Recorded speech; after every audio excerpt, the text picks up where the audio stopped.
The girl directly scooped up the scalding hot soup and threw it straight at the scheming woman. Then, she immediately resigned from her manager father and walked out. The girl's actions completely enraged her father, so he immediately decided to hand the restaurant over to the scheming woman who had just returned from studying abroad. He believed that even without the girl, the scheming woman could run the restaurant just fine. At this moment, the father still didn't know that his decision to drive the girl away would become something he deeply regretted later. Because ever since the restaurant was handed over to the scheming woman, under her management, the number of customers dropped by more than half. What they didn't know was that the scheming woman he valued couldn't cook at all. She was just a fraud pretending to be a culinary master, while the seemingly ordinary girl was actually the top culinary master in the entire country. Every dish the girl ever made would become a top-tier delicacy, and the reason the girl helped the scheming woman so much was simply to gain love from her family. But now, the girl had finally woken up. She no longer begged for her family's affection. She walked away from the restaurant that had trapped her for the first half of her life. Just as the girl reached the entrance, a luxury car pulled up.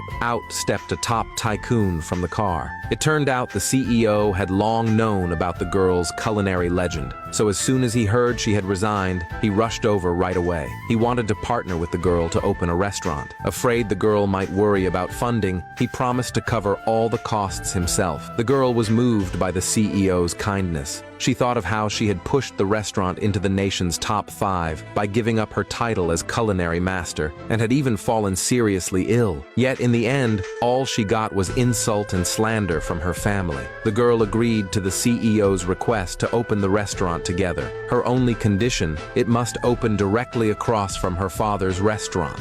On the other side, the scheming woman's family only had the eldest brother worrying about where the girl had gone. But the father mocked the girl, calling her a useless helper. He believed she'd come crawling back in no time. Little did he know, the girl's restaurant had already opened, and business was booming. Seeing no one else cared about the girl, the helpless older brother went to check her old room hoping to find some clue. But to his shock, the girl had been living in such a tiny room smaller than even their walk-in closet. Her only toy was a stuffed animal the scheming woman had thrown away. The housekeeper told the CEO that the girl cherished this toy deeply because it was the only gift she ever received. After hearing this, the CEO felt deeply guilty because the treasured gift the girl clung to was something he casually handed to her after the scheming woman rejected it. At that moment, the brother accidentally discovered the girl's diary. He saw that it was filled with recipes for various dishes. Only then did he realize that the dishes the scheming woman claimed to cook were actually made by the girl. He immediately went to confront the scheming